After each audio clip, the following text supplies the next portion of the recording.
And Dash. We got my boy Arian on here today. Arian Foster, man. You know, we had a lot of battles. ALC South, man. My boy been silent ever since I met him, man. Man, what's good, man? What's good, man? It's good seeing y'all boys, man. Damn.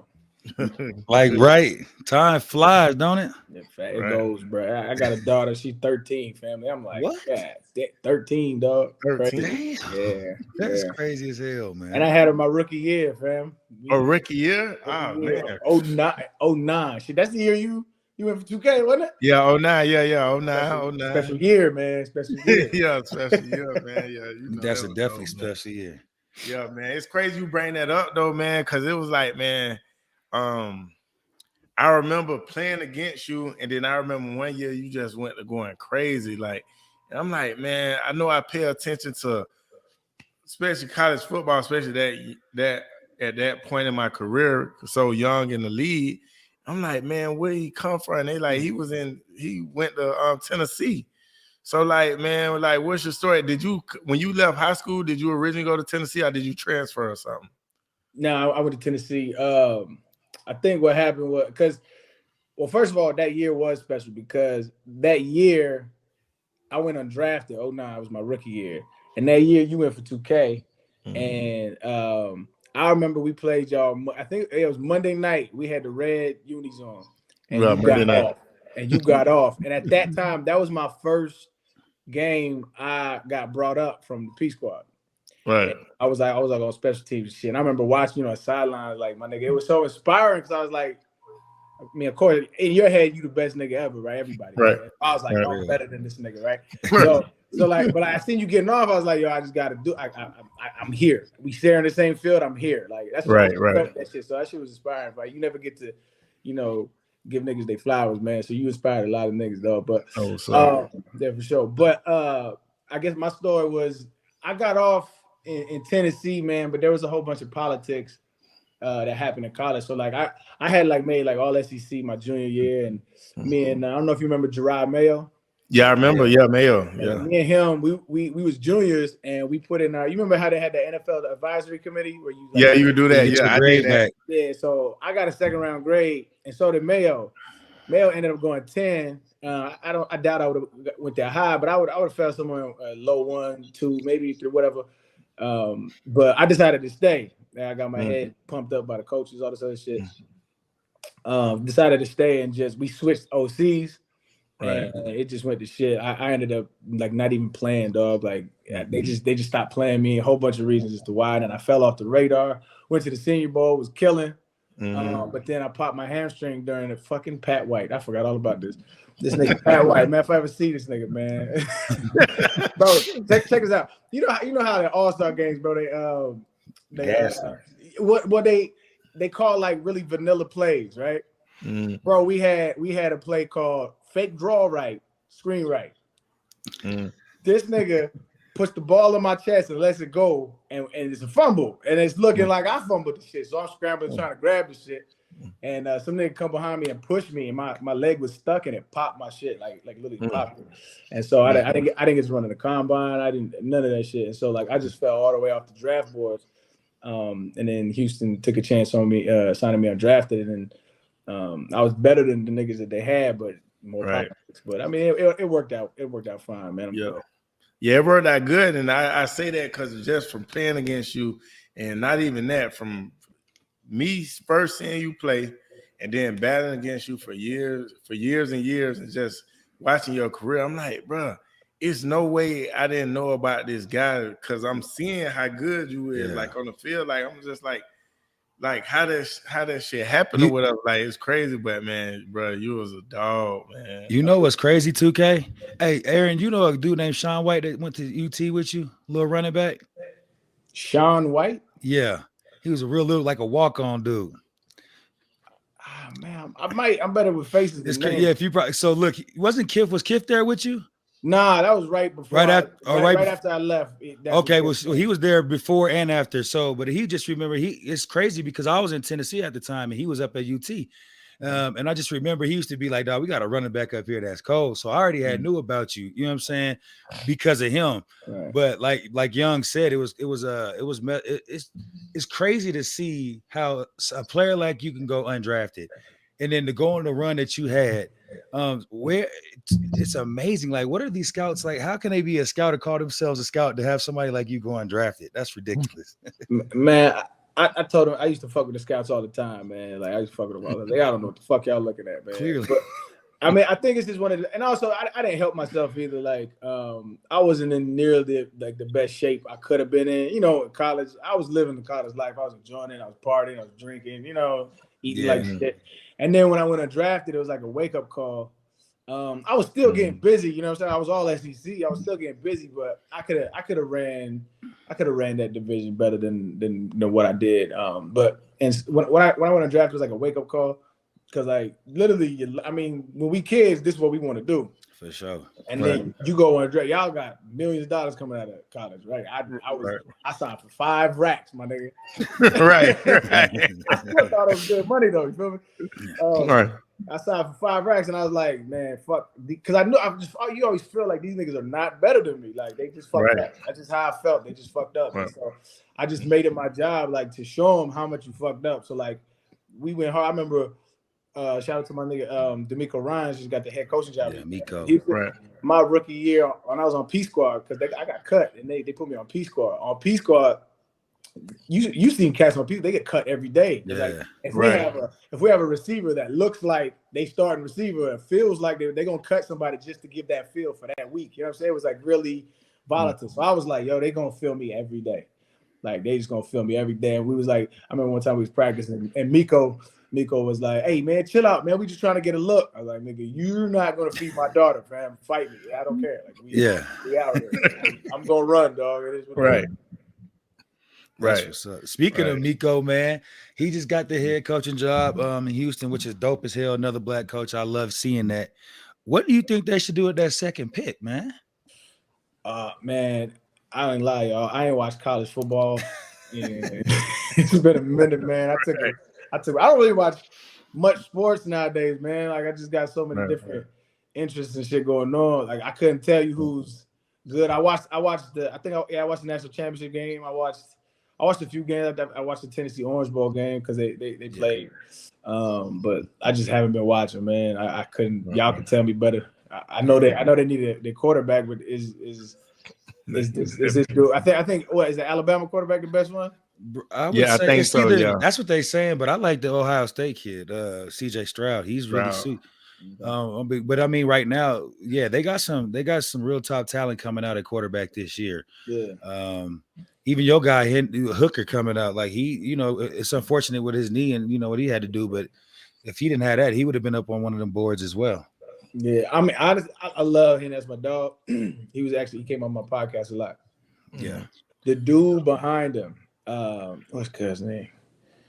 I forget. When that started, he started. Yeah, I know. I can't think of his name either. But he waited his turn too. This nigga got a professional arm, dog. Yeah, like, he just need to tone it down. Like he needs a lot of coaching, and he needs to learn to check the shit down and just put a little touch on it. But he has one of the strongest arms I've ever seen, ever. Oh, that's dope. Yeah. Well, yeah, we know you don't watch too much now, but I know you got an all-time top 5 running backs. What's your top 5? I hate doing this, man, because you always gonna leave somebody off. Yeah, there's so many, but yeah. I got you. All right. I gotta go Barry Sanders. Yeah. So I think that's all our first. Yeah, he just did things. Yeah. That's why I always be arguing with people when they be like the greatest like football players of all time, and they put quarterbacks on there. I'm just like, all right, man.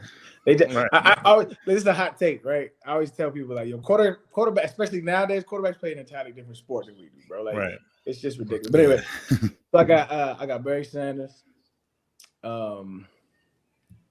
Eric Dickerson, ED.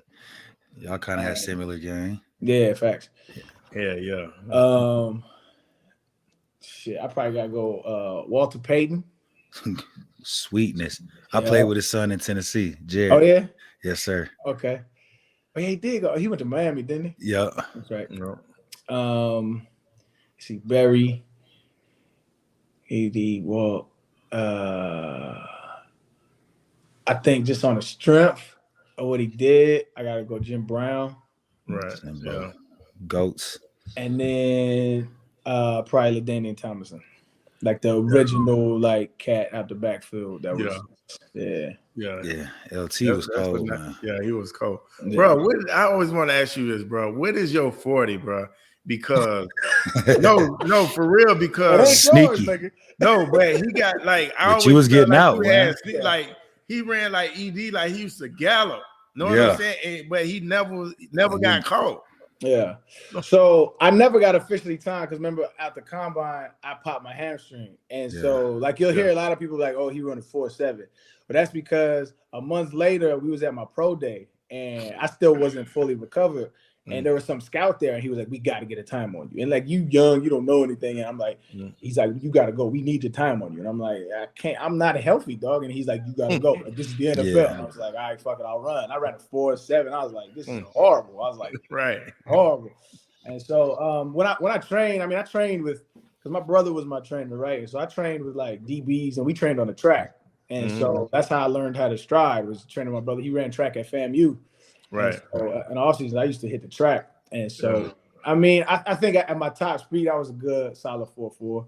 4.4. Yeah. And like, I mean, people don't see that, but like you see me walking off on niggas that was like 4.3. So yeah, for real, but brother never got caught. Remind me of me, man. Never got caught. While we giving each other flowers, man. I was in college. I was at the University of Tennessee. And I told Reggie this too. You and that nigga, man. It was like I had screensavers on my little computer, man. And you was one of them, my nigga, with the dark visor. Yes, sir. It was just like y'all niggas was doing what I wanted to do. You know what I mean?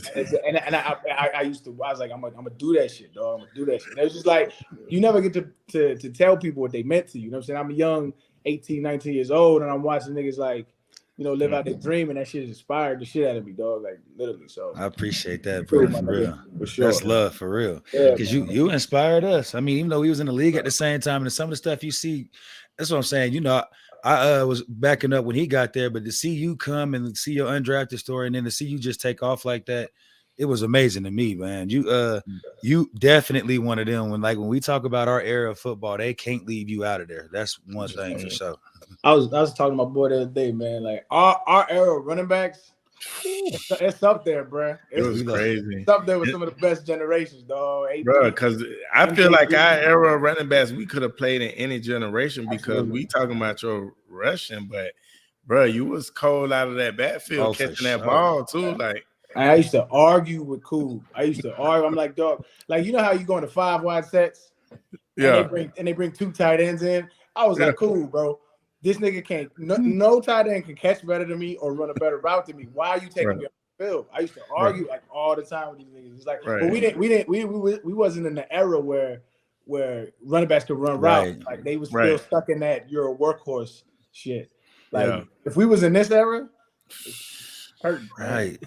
Hurting. I was waiting for them to let me split me out. Matter of fact, 2014 they started to split me out. Bill O'Brien. And we was at OTAs. This nigga had me lining up against our number 1 corner. I was getting busy. Like I was getting busy, dog.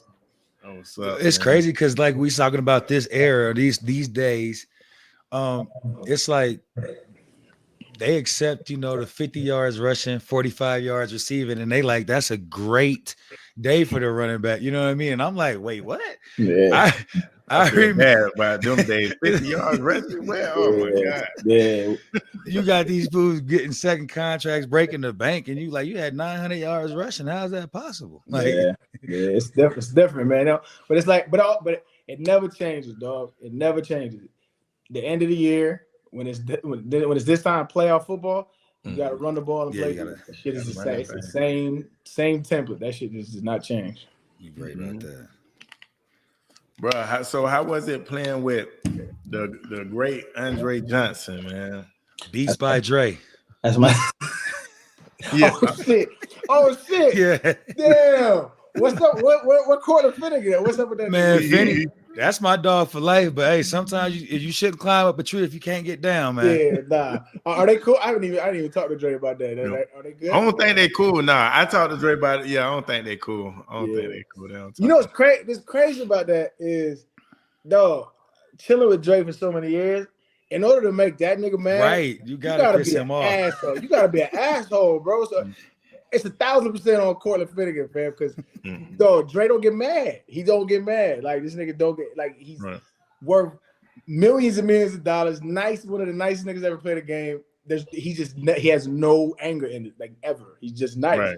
And for him to get mad like that nigga was doing some off the wall shit. But to answer your question, Beast by Dre. I love playing with Dre, dog, because he was one of them niggas, like he was a leader to the extent of like he ain't say nothing. And so when he did say something, like it meant something. Like I remember, like this nigga didn't talk to me my whole rookie year, really. Like maybe 1 or 2 words, like higher, maybe some shit like that. And he didn't talk to me till the second to last game. We in Miami, and that was my first start actually in the NFL. And we in Miami, and I had a good game. And at the very end, like we got to get a first down to seal the game. And so we in that 4-minute offense mode, and this nigga turns to me in the sidelines. He didn't talk to me the whole year, dog. That's like he like, you know, like God tier status. Like that's Dre. Don't bother him. And he turns to me and said, "Hey, Arian, run us on up out of here, man." And I was like, "All right, Dre. Bird. I got you, man. I can't let him down. Ain't no way." Right. Yeah. But that's just the way he commanded that, like from everybody without saying it, because he was so nice and he was so great that you ain't want to be the reason as to why he didn't get his opportunity. You know what I mean? And so like that was an inspiration in itself. Okay, I got to piggyback off of that. Do you think Houston wasted him? Because I'm talking about Brock Osweiler, you know, like some of the quarterbacks y'all was bringing in there, Schwab. Like, come on, man. Schwab. Matt Schaub was a solid quarterback, man. He gets a lot of flack, but there's a lot of solid, but I'm saying like when you're talking about Dre, like if you put Dre with like one of them dudes, like an A-Rod, or you know what I'm saying? Like what happens from there? He has 2,000 yards probably receiving. Yeah, no, easily. I think it's partly his fault. And the reason why is because he's so humble, right? Like receivers in this league, like they divas, man. And like it's for a reason. It's like if y'all got to give me the ball, like, and they do it, or y'all got to get somebody in here who can give me the ball. Dre didn't say that shit. He might have told him like, you know, behind closed door, but there was never any public pressure on his end. And that's just who he is. He's very humble. He's like a really down to earth, humble cat. And so, did they waste him? I think it's tough because, you know, he was drafted as a number 1 pick, or he was in the first round. They number 1 pick. I think 2003, something like that, and they an expansion team. Yeah, and so immediately as they were in rebuilding mode the first 8-9 years of his career. You know what I mean?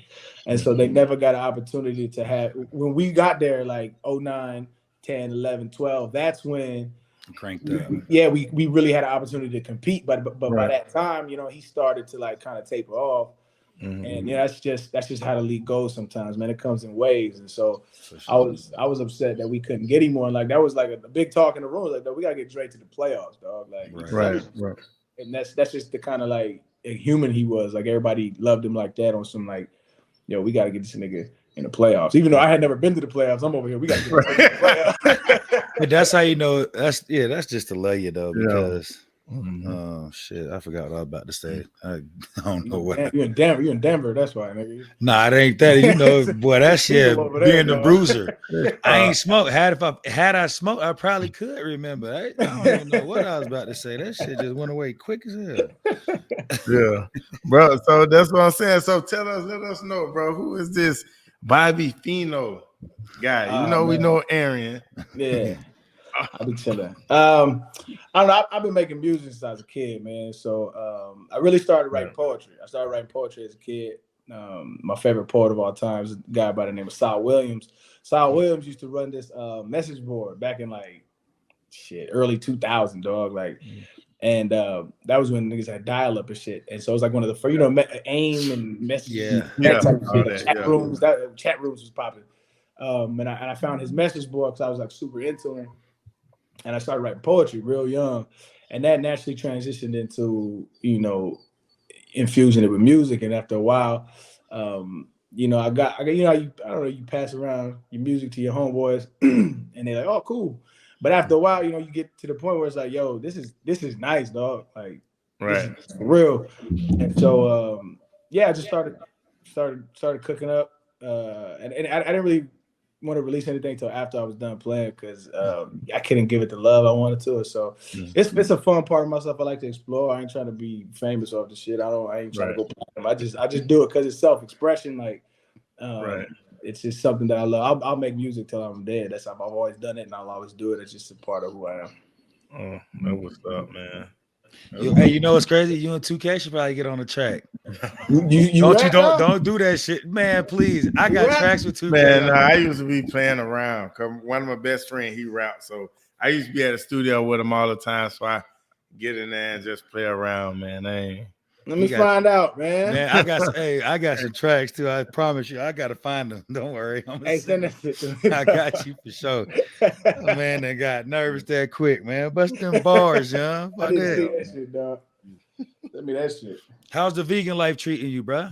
Man, I ain't been vegan since 2012, dog. Oh, you gave it up? Yeah, I gave it up a long time ago. So what? So how you just? How is your body then? Like, as far as like, you just watch with your intake, you just try to keep it? Because obviously vegan, and when they preach vegan, they say that basically you're going healthy, way healthier style of living. If you can do vegan and then say F that, like what made you say that? Well, I agree with the lifestyle, and it's not just vegan, it's called like plant-based is probably the best way to do it. And so I did that shit. It was 2012 before there was vegan restaurants and shit everywhere. So I got a bunch of flack for that shit. But I really stopped doing it for the sole reasons because it just wasn't like readily available as it is now. Like, in order to like eat consistently, you had to plan every single meal out because they didn't have vegan options. The vegan options were like, it just wasn't that good. And so I stopped 2012 just because it's just so hard to keep up. It's just so hard to keep up, and you have to supplement a vitamin called B12. But I do agree. Like, anytime I'm feeling a little puffy, you know what I mean? Been binging a little too much, I'll go on like a week plant-based diet, and that shit drops right off. Like, my energy levels go up. It like, I always tell myself, like, when I'm done bullshitting, like, and it's time to like start paying attention to my health, because we're getting up there, man. I'm 36, man. So it's around the time to start paying attention to what you put in your body, because it comes out and it affects you. For sure. I'm definitely gonna do that in high quantity. I don't know if I could go all the way, because like it's just the meat is good, man. Pause. My dog say he love that chicken, man. The meat is good, man. So so I dabble like right now, like, so this week actually I'm gonna start. Matter of fact, nigga just dropping groceries off right now. Wait, you got somebody are you talking about like a store that drops them off, or you have somebody actually drop? It's just Amazon, man. It's not okay, I didn't know. I was gonna say, fancy, boy, damn, you can't hide that check, man. Nah, it's not that fancy, though. All right, my bad. Yeah, man, you're gonna have to send me. I honestly want to try it out, man. At least give it a week. See, you know what I'm saying? Do it. Because what you'll find, dog, is like, we so used to eating like shit that when you actually intake what you're supposed to and what the body actually wants, like nutrient wise, you see like really quick how bad the food we eat is. Like, you can taste it. You eat like that for a week. As soon as you eat a burger, you're like, damn, this tastes. It tastes good, like, on the tongue, but like you can feel how it's bad. Like, you can taste the grease. You know what I'm saying? Yeah. Like, Hell yeah. And so that's the issue. And a lot of, like, I mean, honestly, a lot of our, like, we talk about COVID. We talk about, police officers killing people. We talk about whatever the case may be, right? Right. Alcohol, whatever. The biggest killer of our people in this country is heart disease. Yeah, for sure.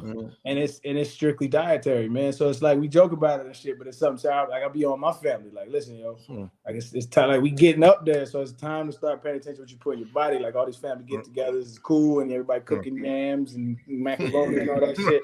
Right. But like, nigga, one of y'all niggas gonna end up in the hospital. Like it's real shit. It's real. I had a heart attack already, man, 4 years ago. So you had a heart attack? I had a heart attack. So when I asked you about that, like, yeah, it's crazy. And it's like, they say it could be like, I never knew my father growing up. That's a different story. But like that side of the family could come, hereditary, or it becomes from, obviously the stuff you put in your body and, the depression and all that type stuff. So yeah, but I understand what you're saying because I had to change my diet completely. I went from, eating red meat or Cheetos and whatever the hell I wanted to eat to now it's salad.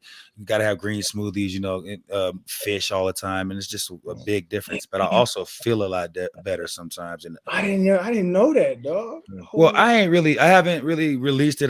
This is like the 4-year anniversary, January 20th. So like lately I've been just more letting it know. And I think like the stuff that happened with Hamlin, it needs to be spoken about because we had a doctor on our show. We talk about preventative medicine, and if people would get stuff like that checked out and know how their heart is in, what kind of shape it is in before you get to playing these sports and stuff, then they can prevent your ass from having a heart attack or having these episodes. So that's the reason why I asked you. But that lifestyle is heavy, man. No, 1,000%, and that's crazy, man. Because when I first started out on the journey, man, I had hundreds of doctors reach out to me because when I first said I was vegan, that shit was not in the sports world, and so it wasn't really known like that, right? Yeah, I remember they had Skip Bayless and Stephen A. arguing about if I should go vegan or not. It's wild. But so it wasn't that known, and so a lot of these doctors started reaching out to me, and I started reading a lot of literature and stuff, and a lot of heart disease and cholesterol and stuff like that can actually be reversible if you eat plant-based. And that's what's crazy about it. I mean, I'm curious though, dog. Did they say what what actually caused it? What was? Well, that's what I was wanting. When you go in there, you try to get to the bottom of it. But the doctor said, for my age, and the first thing that comes out, they're like, "Man, do you do meth?" Right? You know what I mean? He's like, because, and I'm like, "Shit, man, hell no, I did some Percocet before. From what I mean? I definitely do weed on a regular." But I'm telling the doctor for real, the drugs I do, because I'm like, "What's up?" And he's like, "Man, hell no." I asked, "Do you do meth?" I said, I ain't never did no meth dog in my life. And he was like, I figured that, but he was like, for you to be this young and have that, it either has to be hereditary, you know what I'm saying? Basically it's comes from somebody on my side of the family. And the fact that I probably have been drinking Kool-Aid, eating noodles and cup of noodles and all that shit, it didn't help. You see what I'm saying? I mean, I did a checkup about 3 months ago. I went in with my doctor and they did all my blood. It's a big difference. But the fact that I had that, if I don't eat right or get that shit together, I'm still at risk at any moment. You know what I mean? So man, that's crazy, man. I'm sorry to hear that, man, but glad you caught it though. You know what I mean? Oh yeah. Well, we here for a reason, and I'm thankful I am here, man. And probably that's why I'm here, to let people know it is about what you put in your body. Take care of it. If you want to be these two athletes and be Arian Foster, CJ2K, then definitely got to make sure you put the right fuel in that shit. Yeah, man, that's crazy. Damn. All right, let's get to the 2K. We got to get to the elephant in the room, man. This crazy man here. I want to know when they dropped your script off. Cause I ain't never got my rig script. I'm trying to get my shit. If they would have told me I was getting cut that year and I never was gonna get picked up again, I would have tried to rewrite my script. Bruh, that shit so crazy, fam. That shit. So man, I'm on a podcast, dog. I got a podcast. I've been going for 2 years now. I remember. So it's good. You know what I'm saying? We got really good. Right? I ain't gonna flex the numbers, but it's a really good podcast. A lot of people listen. But it's super sarcastic, especially with this white dude named PFT. And PFT's he's a funny ass nigga, dog. So he's just super funny. But that's my brand of humor anyway. So this nigga randomly says shit and I always react to it, and that's what makes it so funny. That's what makes it so dope. So this nigga just randomly was man, So you was telling me earlier about how the NFL was scripted and stuff, and so I was like, it is, and they bring it to you before every training camp. We just start bantering like that. They cut the clip, they posted it. Man, that shit went crazy. Oh, my mama. Crazy. I was like, yo, like, I mean, all the shit that niggas post from podcasts, all the shit that niggas put, like, you never think, like, some shit. Like, I'm talking about, I got calls from niggas I ain't heard from in 10 years. I swear to God, My bro. mama getting calls from people she ain't heard from in 10 years. Nigga, that shit was on every news station in the world almost, bro. Like, every one of our friends talking about, I knew it. I knew it was script. I'm like, what? Man, y'all motherfuckers sound crazy as hell. I'm like, dog. Like, and matter of fact, the next day, I go to take my little son to go get a haircut. and we in a barbershop, and some other dude, one of his other clients come in, and we just all sitting talking. Me and him talking about whatever. And all of a sudden, he's just sitting there, and he goes, "Hey, man, I gotta ask, man." He said, "Is that shit real?" I said, "No, like, no, bro. Like, how you think it? Like, that's crazy, man. Like, and now it's even worse because, like, the people that thought it was rigged, they got their validation, and now I'm like, bro, I was joking. They was like, yeah, no, they paid you to say that. Exactly. Right. They paid you to say that. I'm like, man, all right, fam, it's rigged. Whatever. Like, whatever. Yeah. The best part about you saying that though is when you just seen all the other NFL players coming out like, yeah, when I got torched for 200, I got my script and they told me I had to give up 200. So now y'all know why that shit happened, man. That's just still cracking like niggas at the Pro Bowl media days and shit. I mean at the Super Bowl media days and shit. It's like, what do you think about the script? It's funny, God. Like, really made it like a national meme, nigga. Like anytime niggas. Anytime they favorite team don't win and shit, they're like, that's just going in the script. Yeah. You know, Vegas. I told y'all about Vegas, man. Vegas didn't want them boys to win. It's script. Hey, shit, it did what it's supposed to do, boy. Got it out there, went viral. I wasn't even trying. I was just joking, nigga. That shit crazy. Yeah, that shit crazy. I always go viral for the dumbest shit though. Like I for the dumbest shit, and it's crazy. It go viral off of the clip, not the actual whole interview. You know what I'm saying? So like, if they would have seen the whole interview, they would have knew it was a joke. But just the clip, but that's crazy. Yeah. I had niggas call me. What are you talking about, man? It's not a script. I was like, dog, stop calling me, man. Doug, nigga. Like, what are you talking? Stop calling me, man. Well, our homeboys was convinced. They had it in our group chat. They was like, man, what y'all think? Talking about just because we know CJ and Lendale, we know better. Like, nah, nigga, y'all thought y'all probably had one too. Shit, I know I ain't losing on purpose. Fuck y'all. I ain't fuck that script, man. I'm trying to win. Facts, and I damn sure ain't fumbling in the script. So I don't know what y'all thought. That's facts. That's facts. Yeah. Well, man, shit, you know, man, it was good to have you on here, man. Good catching up with you, man. We done took enough of your time, man. We appreciate you for coming on Smash and Dash, man. Much love, man. Much love. Good to see y'all niggas still together, still vibing. You know what I'm saying? Sir. Brothers, fathers, shit, man. We need to find a way to get a running back camp or something together, man, because, you know, it ain't got to be all the time, but I really believe we got enough with us three, you know, Marshawn Lynch and, you know, a few other dudes out there. We can make, you know, change a few of these kids' lives, and I think that'll be pretty dope, man. Man, say less, a little RBU. Yes, that would be dope. Man, I'll cook that shit up so fast. Because matter of fact, I seen AP. He was at some event that he always in Houston. That nigga always in Houston. Yeah. I think he stay out there or somewhere. He does? I think he probably do. there. I'm pretty sure. Yeah. Well, I changed number because I ain't talked to him in a minute, man. So it's like that's actually a real good idea, dog. LaShawn, like we all need to get together. Yeah. Like, put it like once a year, do like a little RBU. That'd be kind of That'd be dope. That'd be real dope. And that's so different. That's different shades of the RBs, man. You got so many different styles. That'd be crazy. You said AP, Shady, you know, Money, CJ2K, yourself. Yes, that'd be cold, man. That would be matter of fact, I'm gonna circle back on that idea, man. I'm gonna circle back. We Netflix, Hulu, something. I'm telling you. Let's make it happen. It's for the kids, man. No, I'm saying it's still for the kids, but it's giving them kids exposure. No, you fact. You know what I'm saying? They lie. Yeah. We appreciate you, bro, for real, man. This has been an honor, man, for sure. Hey, my number the same, bro. You know, we'll tap in.